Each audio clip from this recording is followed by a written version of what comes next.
मित्रों प्रणाम। आजकल जो मेडिटेशन कैंप हो रहे हैं तो मैं देख रहा हूँ कि उनके खर्च मान लीजिए जो हैं भोजन के और आवास के वो तो लगभग करेगा, लेकिन जो लोग फैसिलिटेटर जो लोग ध्यान करवाने आ रहे हैं वो उतना ज़्यादा पैसा ले ले रहे हैं कि वो जो है कि ठीक नहीं है। और एक ओशो सन्यासी होकर के फैसिलिटेटर आप हैं तो ठीक है, आप अपना जो है कि किराए का खर्च ले लीजिए, एरोप्लेन का जो खर्च है उसको ले लीजिए, बढ़िया भोजन आपका वहाँ कह दीजिए कि हमको मिलना चाहिए, बढ़िया आवास मिलना चाहिए। और उसके बाद आप जो है कि ध्यान करवाएं, लोगों को बताएं, जो आपको अनुभव हुआ है उसके विषय में बताएं। और मैं देखता हूँ कि उनका फ़ीस अलग से होता है। ये बहुत जो है कि दुखद बात है, और फीस बहुत ज़्यादा होता है। ऐसे 100 रुपये 200 रुपये नहीं होता है, वो हज़ारों में होता है। तो मेरा फैसिलिटर लोगों से यही कहना है कि इस परंपरा को आप लोग तोड़िए। तब तो जो लोग यूट्यूब चैनल पर कथा के लिए पैसा लेते हैं वैसे आप भी हो गए।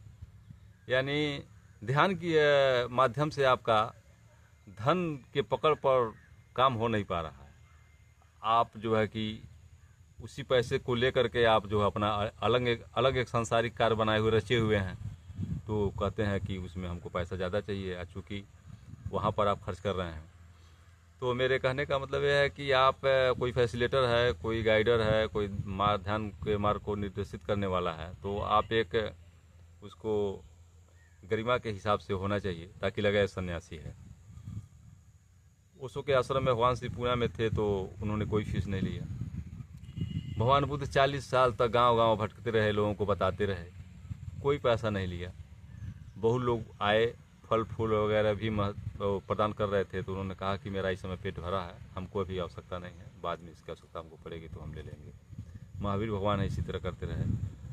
वो रैदास महाराज जी हैं, बहुत संत लोग हैं कि इस तरह की। लेकिन ये जो पैसे वाला प्रॉब्लम आ गया है, जो फैसिलिटेटर का पैसा, ये बड़ा हास्यास्पद होता है। और कहीं न कहीं ये जो है कि ध्यान के रस को ये मलिन करेगा। तो इस तरह का वातावरण ध्यान के लिए ठीक नहीं है। तो मित्रों इतना ही कहना चाहते हैं कि आप जो है कि इस सब चीज़ों का जो है कि प्रचलन समाप्त होना चाहिए।